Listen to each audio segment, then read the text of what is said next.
WAOH is brought to you in part by Ohio's #1 trusted real estate team, The Young Team. Online at theyoungteam.com.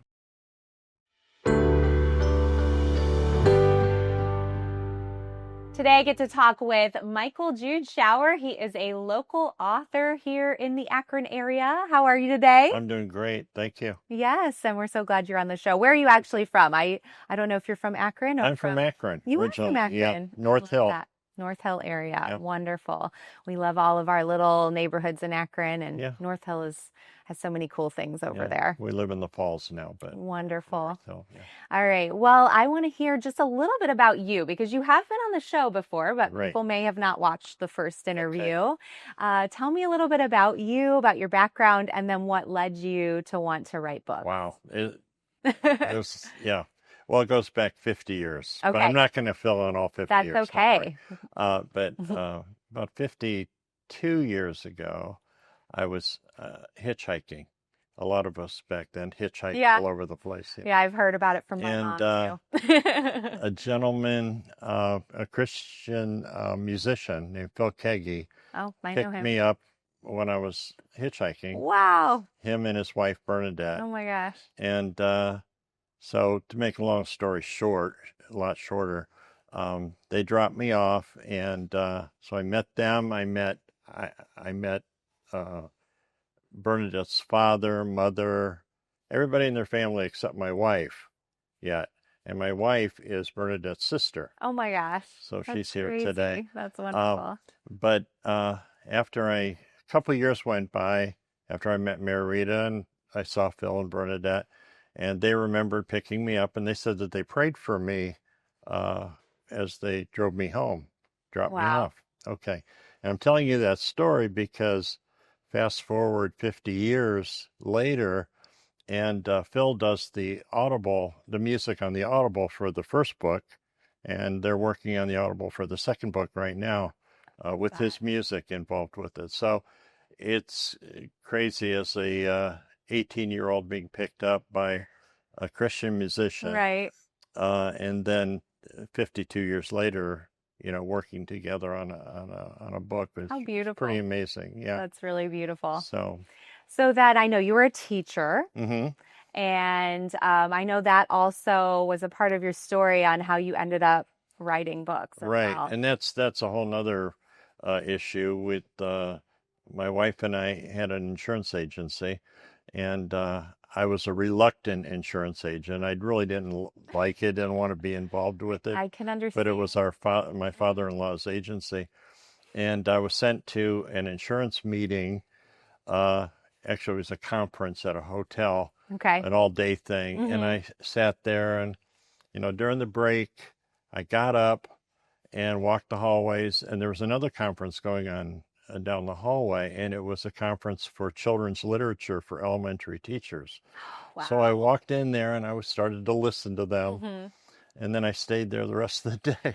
I didn't go back. I like this conference way better. Yeah, I did. And I didn't go back to the other one. Oh, my gosh. But anyway, then I went into education, got my degree, got my master's degree, taught for close to 30 years in Revere District. By the way, I want to say hi to all the third graders and the fifth graders especially, because I just was interviewed by fifth grade students there recently. Oh, I love that. And I also went back and spoke with 9 third grade classrooms and talked to them about writing and the books and everything. One of my favorite things that a lot of fun. Came out of your interview from last time, and this is like why I do what I do, everyone, is I love connections, right? And someone watched the video who was your student. Oh, really?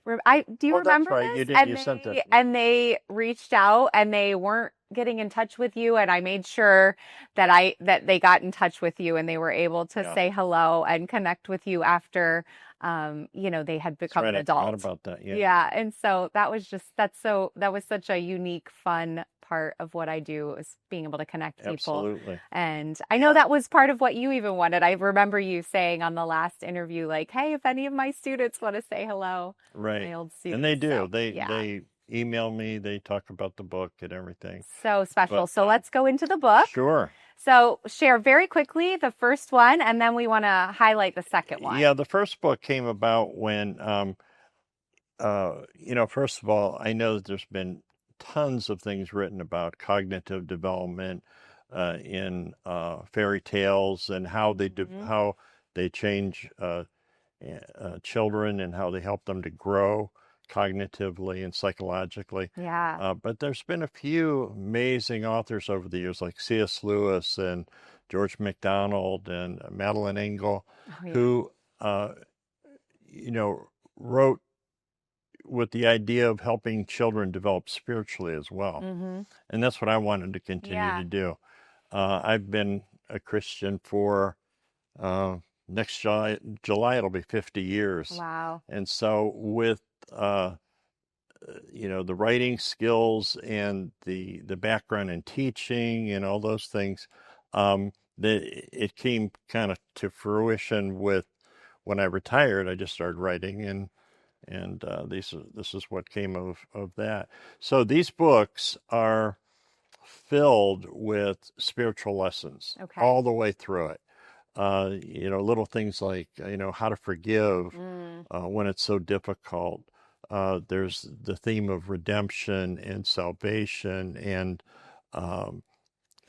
spiritual warfare. And I think a lot of times we don't realize that our kids, sometimes we feel like we're in a spiritual warfare, and but yet we don't realize that, our kids are too. Yeah. And we need to do everything we can to help protect them, especially in today's climate and everything.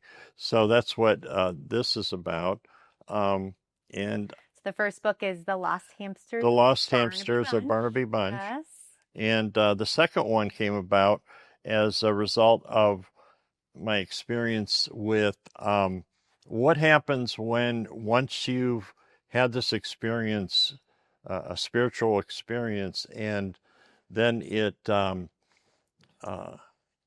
kind of get lackadaisical. You get kind of lazy in it. And you stop watching the wall, so to speak, that protects you and your family. Okay. And the walls kind of break down, attacks come, and this is the sequel to that. The story that came out. And how that's restored, how faith is restored and everything. I love the title. Yeah. And it's also, you don't have to be a Christian to read them. You don't have to, have a spiritual experience. There's a lot of adventure in it. Yeah. And tons of animals. And I also tried to use some background in my teaching with science. And so every little animal that I put in here, it's researched. That's fun. So the things that they do are things that the real animals would do, except talk. And that's what they do a lot in here. So that's called The Lost Hamsters in the Castle of Light. And there is an Audible for this. As I said, Phil does the music for this Audible, and they're working on the Audible for this one, which will be coming out pretty soon. That's wonderful. So you can listen or read. Absolutely. Which we love. Let's go ahead and have you share just a little piece. Well, this is like one of the lessons that that kids would learn as they're reading. Yeah. Okay, it's called Chapter 18 from this book. Wonderful. It's called A Crumb of Stale Bread. Barnaby and his parade of faithful animal followers walked for the better part of the morning toward the castle on the hill. They came to a sudden stop on a path to find two mice fiercely fighting over a stale crumb of malt loaf bread. The first mouse, named Albert, was a very large and seasoned mouse who had tussled over many a crumb. Albert desired this breadcrumb in the most extreme way, and he demonstrated his craving with sharp nips and snarls. Duncan was a smaller yet very determined mouse who tried to match Albert's sharp nips with sassy squeak nips of his own. Franklin the finger monkey watched with amusement from his perch on Barnaby's walking stick. The tiny finger monkey had seen the wealth of provisions inside the castle and found it astonishing to find two mice savagely battling over a crumb of stale bread. Albert and Duncan were so entrenched in their battle that neither of them first heard Barnaby clearing his throat to get their attention. Finally, Barnaby raised his voice to distract them from their dispute. "Hail, noble rodents," shouted Barnaby. Albert and Duncan both stopped momentarily and looked up at the tall man with the knotty staff. They both looked at Franklin, who was wearing an amusing grin on his tiny monkey face, then back at the multitude of animals that were following behind them. "You both seem to desire that breadcrumb in the worst possible way. It seems you might even kill each other over that tiny morsel." "It belongs to me," hissed Albert. "I saw it first," squeaked Duncan. "We are all going to the castle on the hill where there are storerooms full of everything you can imagine. The castle is a place where you will never be hungry or thirsty again," promised Barnaby. Duncan grew less aggressive and listened to Barnaby's words, while Albert kept his eyes and heart fixed on the crumb in the dirt. "If I follow you and your friends," questioned Duncan, the smaller mouse, "do you promise that I will be filled and satisfied, never having to fight over stale scraps again?" "Yes, I can promise that you will be filled and satisfied every day," answered Barnaby, "and I don't think we have a single stale scrap in the castle. But don't set your heart on things that the castle will give to you, little mouse. Think about what you can offer the castle." "Since you found me fighting over a crumb," Duncan replied, "I am sure you already know that I have nothing to give." "Do you have a heart and a will?" asked Barnaby. "That I do have," answered Duncan, "but that is all I have." "That is all you need. Come along and bring them both," said Barnaby. Duncan agreed to give up the crumb of bread so he could follow Barnaby to the castle. Duncan trusted Barnaby and believed that something far more satisfying awaited him. But he also learned that the castle didn't want anything from him. It just wanted him. That's really good. So we talk about the temporal versus the eternal. Yeah. What's important and what in a we really should be striving unique, for. beautiful way. Yeah. It reminds me a lot of what C.S. Lewis did in books like The Lion, the Witch, and the Wardrobe. Right. And and like you said, it's like if someone is a Christian, or even if they're not, or maybe they're just looking, seeking for for spiritual things, this could be a really beautiful book for them to step into. And it's written for young adults, or I would even say middle school, high even school. adults, as Phil Yeah. says, from 8 to 80. 8 to 80. I love that. learn lessons. But I will tell you, there are some treats in here. There's Phil's 3 grandsons are in here. Okay. I have them as tortoises. That's so fun. So they have their names in it. Then I have my own grandchildren in here. 2 of them are miniature horses, and 2 of them are caterpillars. That's amazing. With their names. So they'll have that as a legacy. They'll be able to look and say, hey, that's me in there. That's beautiful. It's a lot of fun. A lot of fun. I truly do. I love these books. When I knew you were coming back, I was so glad to have you back, because I see the heart that you put behind this, and the passion that you have for getting these stories out to kids and adults, 8 to 80, as you said. Right. So how can people find the books? They can find them on Amazon under my name or the titles. Okay. They can find them on Barnes & Noble. Wonderful. Which will have a book signing at Barnes & Noble on May 20th. Great. They're having a book fair through Bath School, and I'll be there to sign books. And I love that. Yeah. Coming up May 20th, people can go get a book signed. Right. And if someone wants to find you, like say there is a student who wants to reach out to you, what's the best way to contact you?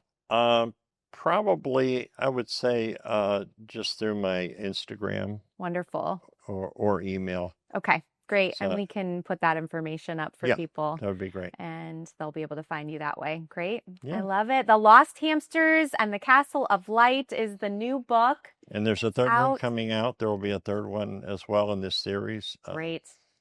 It has giants in it.